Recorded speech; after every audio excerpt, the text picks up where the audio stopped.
Her name is Corky, but the people at SeaWorld call her Shamu. Shamu is the stage name given to all of SeaWorld's large orcas. Shamu, the killer whale. Corky performs daily at SeaWorld in San Diego, but it wasn't always like this. Corky used to live in the wild along the northwest coast. Like all orcas, she lived with her family. Ken Balcom has been studying whales for more than 2 decades. And they have tight families that last throughout their lifetime. Through the years, around 70 orcas have been captured in the Northwest. Families were separated, and many of the orcas died during the captures. Researcher Paul Spong has been tracking those sent to aquariums. 55 of them were taken out and sent to oceanariums and aquariums around the world and put on display. Of those 55, 3 are left alive today. Only 3 are still alive. Corky is one of the lucky ones. Paul Spong and Ken Balcom say orcas in captivity die young. Research indicates orcas live 2.5 times longer in the wild. SeaWorld disagrees. Corky's veterinarian, Jim McBain. My opinion, based on what I see here at SeaWorld, is that killer whales live to be somewhere in the 25 to 35-year-old category as an average old age. But what actually aggravates me is their refusal to accept data that we know is true from the wild. Balcom and Spong argue that a male orca in the wild lives an average of 29 years and a maximum of 50 years, while a female orca lives an average of 50 years and a maximum of 80. But orcas in captivity apparently don't live that long.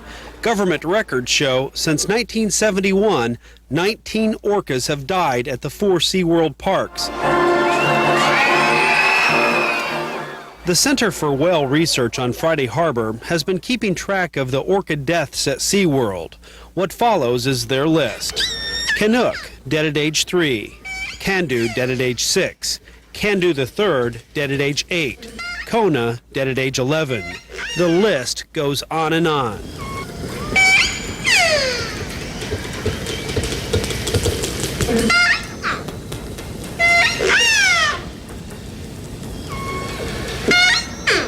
Well, I think they've shown total irresponsibility for the population that they exploited heavily and made a lot of money off of. At SeaWorld, when one orca dies, another one takes its place by performing under the marketing name Shamu. No, that's part of the propaganda, is that you're not supposed to know that Shamu isn't immortal. She lives forever. You're supposed to believe that in captivity, life is forever. SeaWorld argues a lot of the deaths came when SeaWorld was just starting out. They say their success rate for keeping orcas alive in captivity now compares to the wild. However, 2 months ago, SeaWorld lost another one. At age 13, Nootka died shortly after giving birth to a dead offspring. Meanwhile, Corky's still performing. Every day she breaks her own world record for being the oldest orca in captivity. She's 29. This December marks her 25th year in captivity. Paul Spong and Ken Balcom hope it's her last. Spong and Balcom would like to see Corky swim free again, reunited with her family, the same family that she was taken from in 1969. On Vancouver Island, BC, Scott Rensberger, Cairo News Channel 7.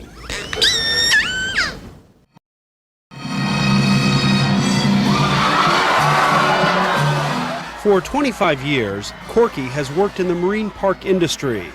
Every day she performs under the name Shamu at SeaWorld in San Diego.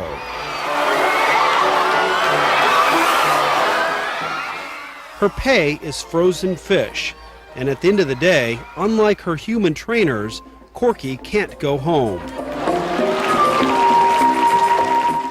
Corky's one of 50 orcas living in captivity worldwide. Yeah, it bugs me to see animals treated like that, you know. Paul Spong studies orcas off the coast of British Columbia. Spong wants SeaWorld to free Corky after 25 years in captivity. Compare the concrete surfaces that she swims around and around and around in that tank at SeaWorld with the limitless space that is the ocean world that she comes from. Corky used to live along Vancouver Island, BC. Gee, it's nice around here. Spong says Corky's family still swims in these waters. Orcas are very family-oriented. When a mother gives birth, her children will stay with her until the day she dies. But Corky left early. She was captured in 1969. I see her as having a pretty well-rounded existence here. And Jim McBain works at SeaWorld and is Corky's veterinarian. you know, life at SeaWorld is not a bad life. It's a different life from life in the wild. It's like being sequestered in your closet. Ken Balcom works for the Center for Whale Research on Friday Harbor. And over 100 animals, killer whales, have died in captivity. In the wild, orcas do not swim around in endless circles in concrete tanks. SeaWorld says it has the largest pools in the world. They call them oceanariums. But researchers like Spong and Balcom argue they're nothing like an ocean. This pool, the main pool, is about 37 feet deep. The pool where the orcas perform may be 37 feet deep, but Corky spends a lot of her time pinned up in a smaller pool that's around 15 feet deep. If you compare that to the wild, there's a big difference. In the ocean, an orca can dive up to 900 feet. They can travel 100 miles a day at speeds of 30 miles an hour. And perhaps the most important thing is orcas are extremely vocal. In the ocean, they use sounds to navigate with. That each pod has its own dialect, its repertoire of calls. Spong and Balcom would like to see Corky reunited with her family. They say 25 years of living in a tank is enough. And they're not alone. Dozens of researchers along the West Coast say keeping orcas in captivity is wrong. Swimming pools are just too small. The Humane Society of the United States agrees. In 1993, it told SeaWorld that keeping these animals in captivity is the working definition of inhumanity.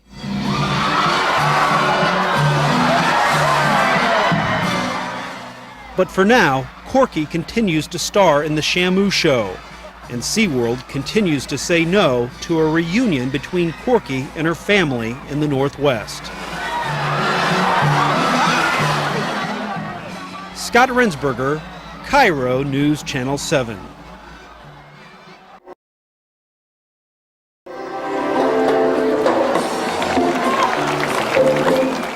For 25 years, an orca named Corky has defied the odds. Day after day, week after week, year after year, she lives in a concrete swimming pool where she performs daily as Shamu, the majestic killer whale at SeaWorld in San Diego. Corky holds the world record for living the longest in captivity. She's only 29, 30 years of age. Researcher Paul Spong first saw Corky in 1969 in a capture like this one. Corky was caught off the coast of British Columbia. I just happened to be there the day after the capture and saw these whales that were penned up. And researchers say orcas live together forever. When a female orca gives birth, her children will stay by her side until the day she dies. But Corky was taken from her mother at the age of 4 and was sent to California. I think at this point that Corky is still strong, and that means she's still got time. Paul Spong wants nothing more than to bring Corky back home, but he has one problem. SeaWorld refuses to let her go. We're not going to let her participate in Paul Spong's pipe dream. Jim McBain is Corky's veterinarian at SeaWorld. She's happy, well adapted.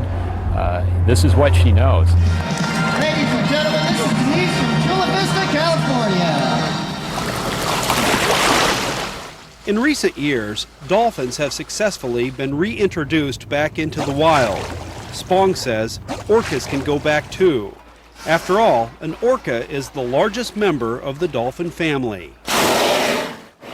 What Paul Spong wants to do is build a sea pen, a halfway house on the coast of British Columbia.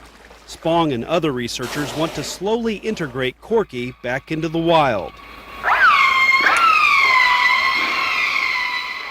While Corky is learning how to fish again, she would also have contact with her family. But SeaWorld says this plan is risky. Corky's been away from the wild too long and wouldn't know how to survive. And my personal feeling was that it would likely either be a failure or result in her death. I think that's baloney. I think she'll do fine if she's put back. For 18 years, researcher Ken Balcom has photographed every family of orcas that live around the San Juan Islands. The orca's dorsal fins are like fingerprints. Each fin is different.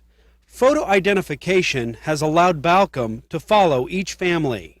No animal born into this population has left its mother. And if photo identification isn't enough, each orca family has its own language, its own dialect of sounds. Researchers call Corky's family the A5 pod, and Paul Spong says Corky's mother is called A23. According to an article in this month's Smithsonian, when Corky was captured in 1969, she was seen clinging like this to her mother, A23. Corky's mother was released and still lives along the northwest coast. Paul Spong and Ken Balcom asked SeaWorld if they could do a controlled audio experiment with Corky to find out how much of her family's dialect she remembers. SeaWorld declined. Scientifically unsound, we already know that information anyhow, not worth doing. However, about a year ago, another media program surprised SeaWorld by playing a tape of Corky's family to Corky. All of SeaWorld's orcas responded to the tape, but at one point, Corky started to shudder. That's her in the back. And whole body just started shaking. Without a controlled study, Paul Spong says he doesn't know what the up and down movement means. But there is one thing for certain. Anheuser-Busch, the owner of SeaWorld, appears to have the upper hand. The company holds the federal permit that gives it the right to use Corky and the right to make millions of dollars off of her. As far as I'm concerned, this is where she should be. I think Corky's coming back home. Paul Spong says he'll continue the fight, but he admits it's an uphill battle. Spong says it's a battle over right and wrong, a battle over freedom or captivity,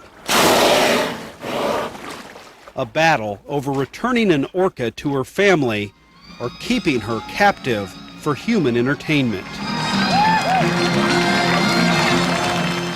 Scott Rensberger, Cairo News Channel 7.